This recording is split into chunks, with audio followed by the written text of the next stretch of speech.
안녕하십니까 구독자 여러분. 오늘은 댓글 소통 시간입니다. 특히 이 댓글 소통 시간이 좀 인기가 많은 것 같습니다. 저희들도 사전에 좀 준비를 철저히 해서 앞으로 잘 이끌어 가도록 하겠습니다. 먼저 대표님 본인 소개 좀 해주세요. 예, 안녕하세요. 인천 개인택시 조합 취재업체 갈산상사 이원복입니다.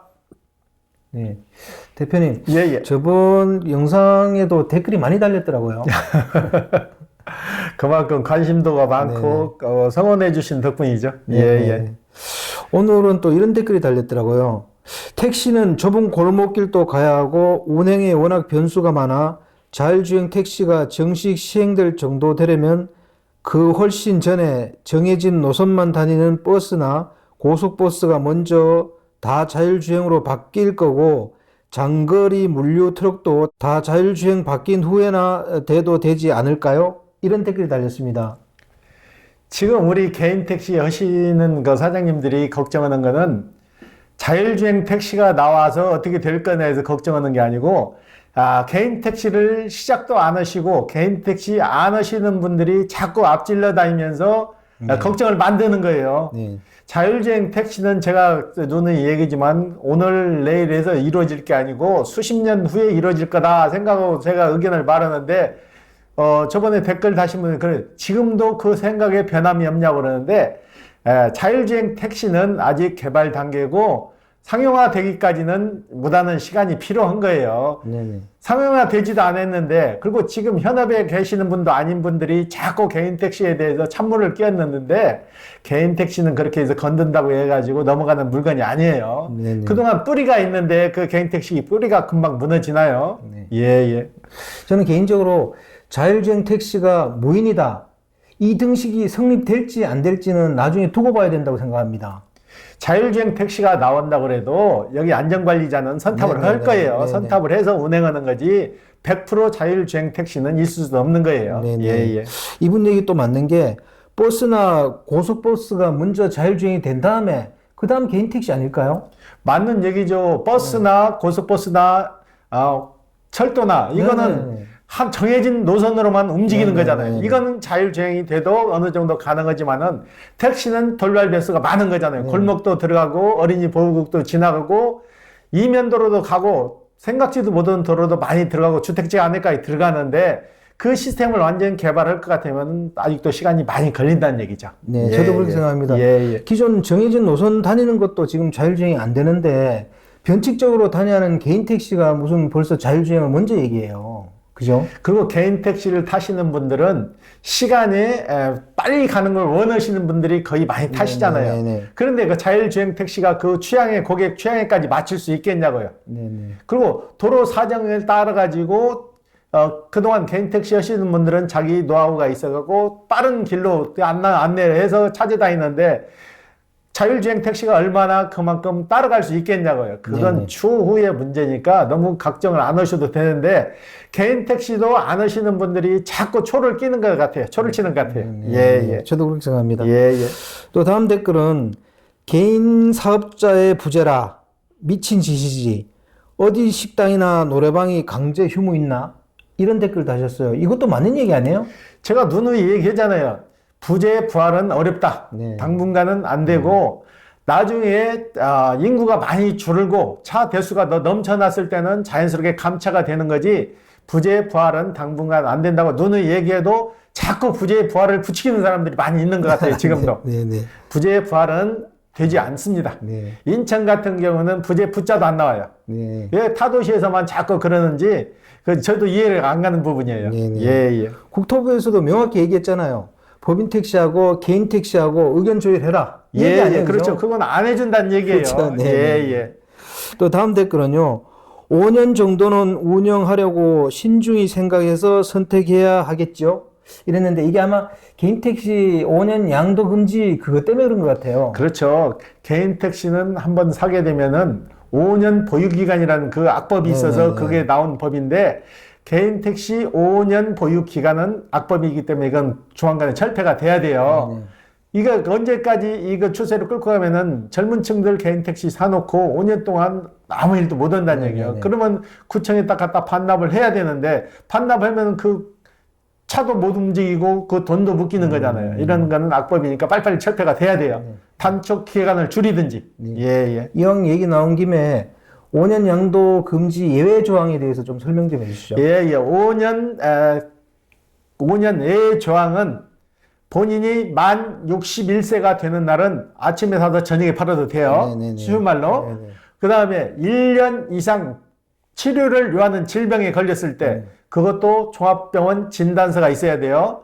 그 문구 내용에 1년 이상 치료를 요하며 직업적인 운전은 할 수 없는 걸로 사료된다는 그 소견서가 들어가야만이 가능해요.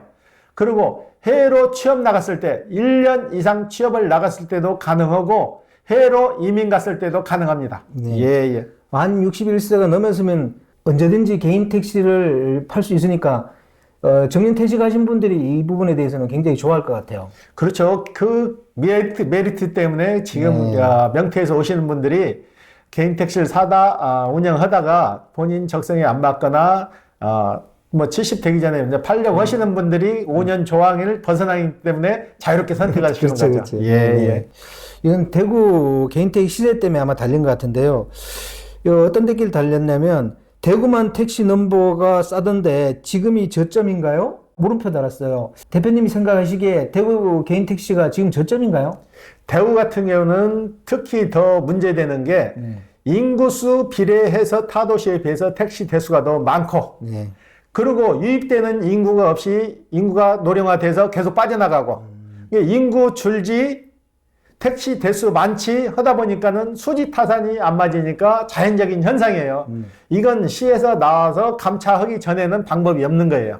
그렇다고 애들 안 낳는 애 인구 늘릴 수는 없잖아요. 네네. 예, 예. 그러니까 대표님 말씀은 대구 개인 택시 넘버가 지금 저점은 아니고 시세대로 반영돼 있다 이런 얘기잖아요. 그렇죠. 더 내려갈 확률이 있다고 제가 여기서 또 말씀드리면은 기존에 하시는 분들은 굉장히 실망할 거잖아요. 그렇기 때문에 그런 얘기는 못 드리고 당분간 획기적인 방법이 나오지 않으면은 그 시세는 더 상승은 안 되고 그 선에 머무른다는 얘기죠. 네, 예, 네, 예. 네.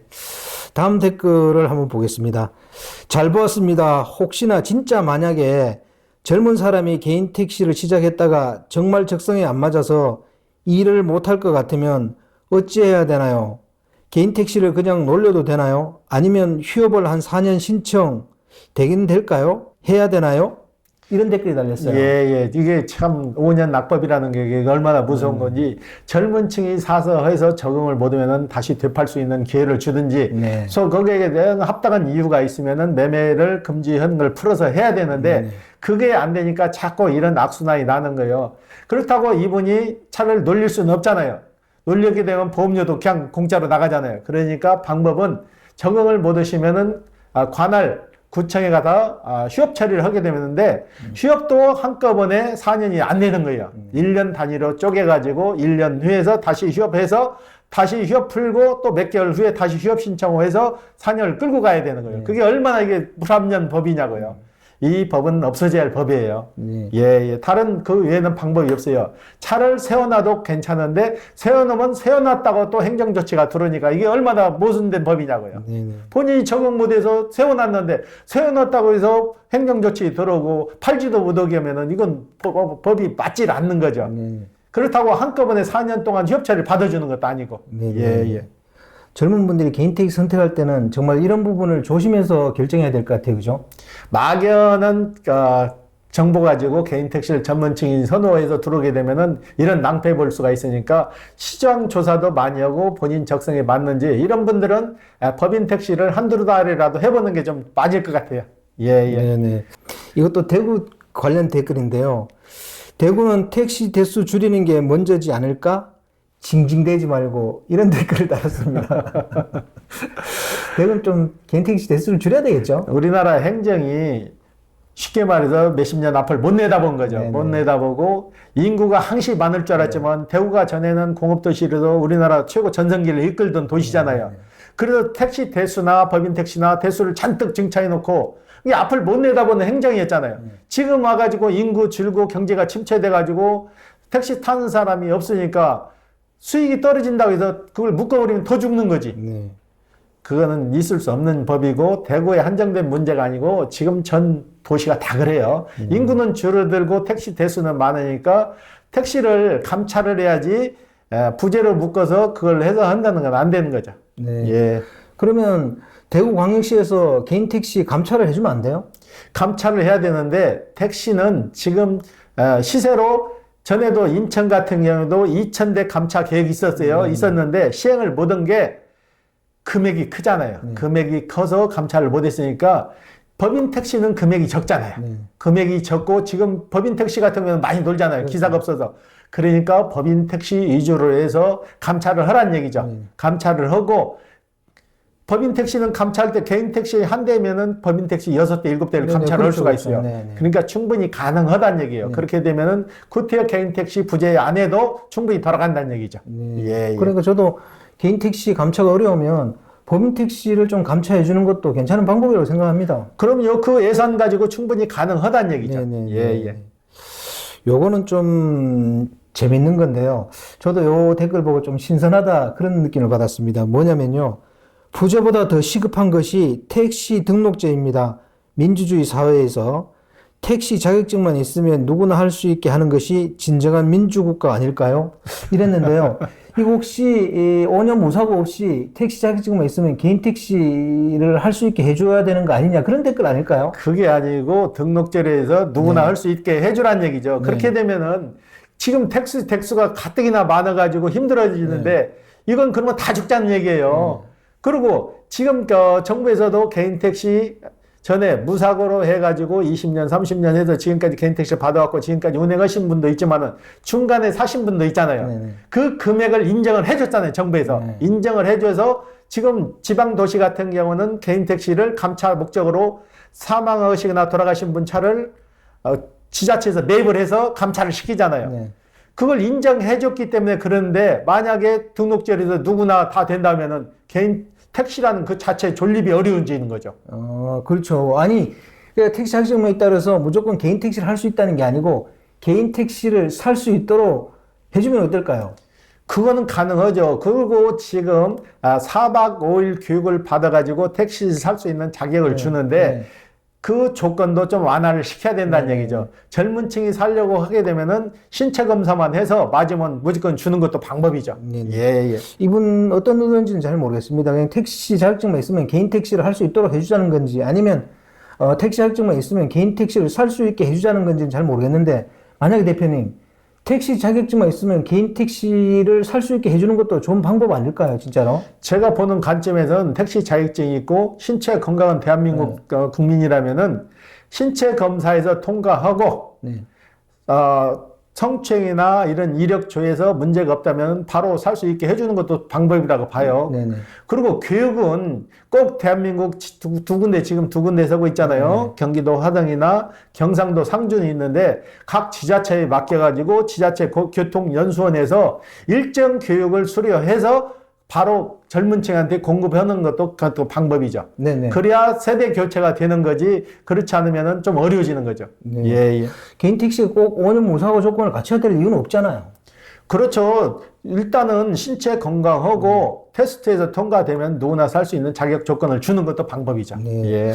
만약에 택시 등록제를 해서 택시 자격증 있는 사람이 개인 택시를 살 수 있게 해주면 무사고 그 5년 조건도 없이요. 그렇게 되면 개인 택시 넘버 시세가 뭐 하늘로 뛰는 거 아닌가요? 근데 택시 수요는 정해졌잖아요.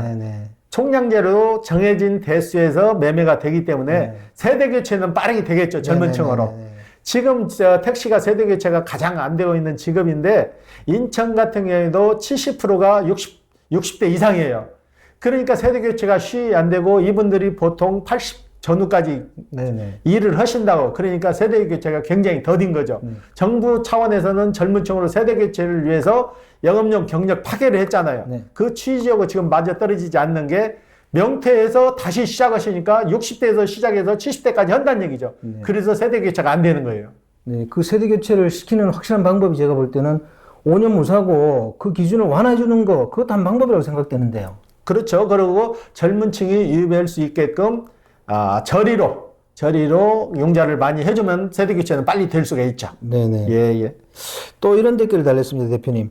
부재는 반드시 부활해야 합니다. 지금 서울 개인 택시조합 하는 짓, 택시 면허 하룻밤에 500만 원 담아보면 반드시 부재 부활해서 현재가 기준 택시 면허 50%는 폭락해야 적정가다. 이런 댓글을 다셨는데, 아니, 이 서울 개인 택시조합에서 뭐 하룻밤에 500만 원 이것도 뭐 좀 그렇긴 한데, 뭐 그렇다 그래서 부재 부활된다 그래서 50% 폭락까지 가겠습니까? 이분 의견을 말하는 거고, 네네. 그러면 사실 그 자기 가게가 비싸다 해서 이분 어느 가게든지 마찬가지예요. 네. 무슨 사업을 하든 그러면 그 가게도 50% 폭락해야지. 네. 똑같은 입장에서 남의 사업만 폭망할 게 바라는 게 아니고 공평하게 봐야지. 이건 편파적으로 보시는 것 같아요. 네네. 예. 부재 부활된다 그래도 개인 택시 시세는 별 영향이 없을 것 같아요. 지금 서울에 법인 택시가 거의 서 있는 회사가 많아요. 네네. 100대가 가지고 있다면 50대 이상은 다 기사분이 없어 서 있는데, 부재 부활을 바라지 말고 이 50대를 정부에서 매입을 해서 소각을 시키라는 거죠. 네네. 소각을 시키면은 그만큼 부재 없어도 된다는 얘기죠. 네. 그 추세로 나가야지. 기존에 잘 돌아가고 있는 걸 왜 자꾸 다시 묶으려고 하는지 이해가 안 가요. 네. 예. 개인 택시업에서도 부재 얘기가 나오면 지금 이런 얘기하면 될 것 같아요. 아니, 놀고 있는 법인 택시 그 감차해라. 그러면 되지 않느냐. 이 주장만 계속하면 될 것 같아요. 그렇죠. 놀고 있는 거 없애면 되는 거지. 구태여 잘 돌아가고 있는 개인 택시에 왜 손을 대냐고요. 네네. 예. 이건 진짜 좀 궁금해서 올린 댓글 같아요, 대표님. 궁금한 게 있습니다. 부모님이 은퇴하시려고 저에게 개인 택시를 물려주려고 하시는데 이걸 받게 되면 제가 몇 년 이상 운행을 해야 다시 팔 수 있는 건가요? 부모님께서는 물려주시고 파는 건 제가 알아서 하라고 하시는데 예전 기준 보니까 몇 년을 해야 팔 수 있다고 하시는데 최근에 좀 바뀌었나요? 이런 댓글입니다. 예. 부모님 차량을 물려받는 방법이 지금 두 가지로 보면 되거든요. 네. 부모님이 돌아가셔서 상속을 받는 거. 네. 그 다음에 부모님 차량을 자녀분이 물려받아서 운행을 하는 거. 근데 부모님이 물려주고 싶어도 자녀분이 자격 조건이 돼야 돼요. 네. 일단은 그 지역 거주 요건을 따져야 되고, 택시 자격증이 있어야 되고, 5년 무사고라는 개념이 있어야 되거든요. 그리고 택시 체험 교육을 받아서 자격 조건이 돼야 부모가 물려줘도 그걸 받을 수 있는 거예요. 네. 부모님 차량을 상속을 받아서 본인이 자격 조건이 되면은 그 차를 운행을 할 수 있지만은 자격 조건이 안 되면은 다시 그 차를 다시 팔아야 된다는 얘기죠. 그러니까 부모님 차량을 물려받았을 때 증여로 버는 게 아니고 매매로 버는 거예요. 매매로 봤을 때 증여세나 이런 거는 없고, 그 차가 따라오게 되면 차에 대한 취득세만 내시면은 물려는 받을 수 있는데 자격 조건이 돼야 된다는 얘기죠. 예. 그러면 그 상속이라는 거는 부모님이 돌아가시고 나서 하시는 거잖아요. 그렇죠. 상속은 택시를 하시던 분이 부모님이 돌아가셨을 때 자녀가 받거나 배우자가 받는 게 상속이에요. 상속을 받으면은 상속 받은 분이 자격 조건이 되면은 그 개인 택시를 운영할 수 있지만은 자격 조건이 안 되면 다시 90일 안에 팔아야 된다는 얘기죠. 네네. 그리고 증여라는 택시는 증여 개념으로 보는 게 아니고 매매 개념으로 보는 거죠. 매매 개념으로 봐가지고 번호판 값은 인정을 안 되되 차량이 따라오게 되면 차량에 대한 취득세만 내면 되는 거예요. 예. 그 증여인 것 같지만 개인 택시는 매매로 본다는 거죠. 그렇죠. 매매로 보는 거죠. 네네. 예. 이분 같은 경우에 그러면 부모님으로부터 물려받으면 나이가 젊었을 때는 5년을 해야 되는 거 아니에요? 무조건 5년 보유를 해야 되죠. 네네. 5년 보유를 해서 5년 보유 기간은 똑같은 거예요. 네네. 이분도 만약에 팔 자격이 안 된다면은 5년, 내가 증여를 받아서 매매되면은 5년간 무조건 보유를 하셔야 돼요. 네네. 예. 이분 같은 경우에는 직업이 있고 그러면은 개인 택시 물려받는 것도 좀 고민이 되겠네, 그죠? 직업이 있어가지고 공직에 있다든가 뚜렷게 드러나는 거, 개인 택시가 주 사업이 돼야 되는데 개인 택시가 주 사업이 안 되면은 문제가 되는 거죠. 쉽게 말해서 이분이 인천 같은 경우는 그런 사례가 있어 몇 번 취소된 분이 있는데 법인 버스를 운영하시면서 거기서 4대 보험을 다 적용을 받아가지고 일을 하시는데 이분은 개인 택시를 사가지고 개인 택시 일은 안 하고 그걸로 출퇴근만 하신 거예요. 그래서 시에서 시행 경고가 나가요. 개인 택시를 종료하든지 버스 회사를 종료도 둘 중에 하나 택기라고 그러는데 이걸 무시하고 가다가 결국은 개인택시 면허권이 취소가 됐죠. 개인택시는 이중 취업이 되면 안 되는 직업이 몇 가지 있어요. 4대 보험을 적용을 해가지고 개인택시가 주 사업이 아니고 기존에 하는 일이 금액이 더 크게 되면 개인택시는 부업이 되니까 안 되는 거죠. 네. 개인택시를 사업자 가지고 있으면서 할 수 있는 것은 임대업이나 부동산이나 이런 거는 가능해요. 네, 네. 예, 예. 좀 잘 알아보고 하셔야 되겠습니다. 예, 예. 네, 오늘 인터뷰 감사합니다. 예. 네, 구독자 여러분, 오늘은 개인택시 댓글 소통 시간을 가졌습니다. 자, 다음 시간에 또 구독자 여러분 만나 뵙겠습니다. 안녕히 계십시오. 호호, 아니었습니다.